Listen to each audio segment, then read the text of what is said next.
Okay, here's what we're gonna do today.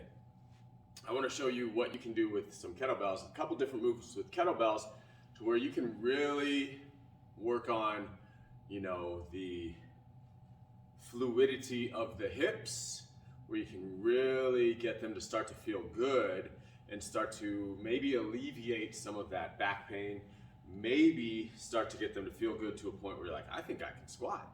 I think I can do some things which previously didn't seem like I was going to be capable of those. So a couple different drills with the kettlebells. So first one, we're going to need a light kettlebell, we're going to need a heavy kettlebell. So this first one you can do with a lighter heavy. I'm going to do with a heavy one because I have a decent amount of flexibility here. But what I'm going to do is start kind of in this position here. I'm going to take that kettlebell and I'm going to sit and step my right foot out and then push my hips back so I get a nice little stretch in the hamstring.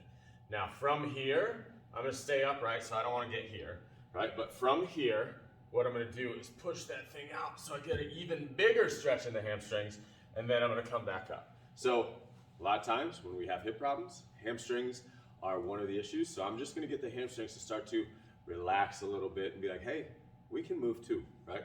So I would step back, I would start back over. Again, boom, push that thing out, boom, go get it, stand back up. So you don't want to go too heavy with that. So I've got a, 25 pound or 12 kilogram kettlebell myself. Just depends on the already the level of flexibility you have in your hamstrings. Of course, you would do the same thing on the other side. But it depends on the level of flexibility and mobility you have already. Second exercise, we can do, I'm just gonna keep switching kettlebells.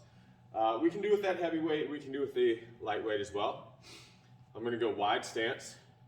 And basically what I'm gonna do is little baby windmills with my arms, right? So I'm gonna go a little wide stance. I'm gonna let this sit, bring this arm here, and I'm gonna come back here, right?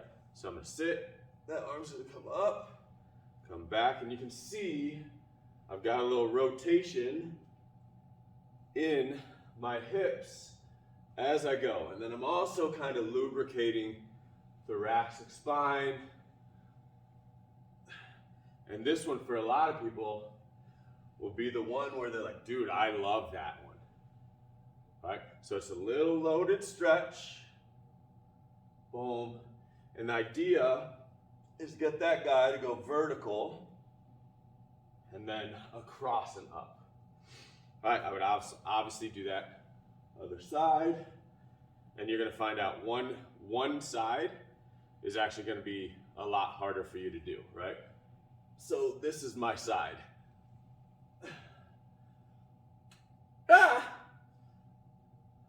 Sorry if I scared you all. Okay, and I'm gonna go back to the light kettlebell for this third exercise. So we're gonna do a lunge, but the idea is to open up and press that kettlebell as we go into our lunge. So it'll look like this. All right, so I'll go here, I'll step out with that left leg. This is why you do light, because for me, for example, this hip is the one that's gonna be harder to open up, but you step, you lunge, open that guy up, and then we come back. Woo! So I'm gonna go bump.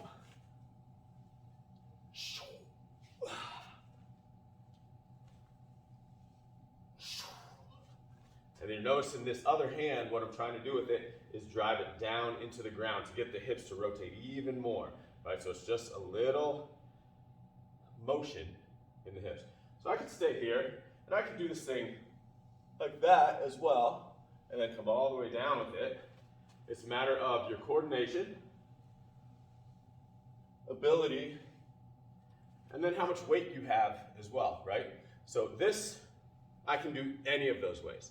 As soon as I get to that guy, maybe it's that I can only do that last way. Maybe it's that I have to wait and do everything separately. So obviously I would do the other side as well. And those are your examples to integrate with the kettlebell to not only improve strength, but also improve that hip mobility and confidence and alleviate some of that lower back pain.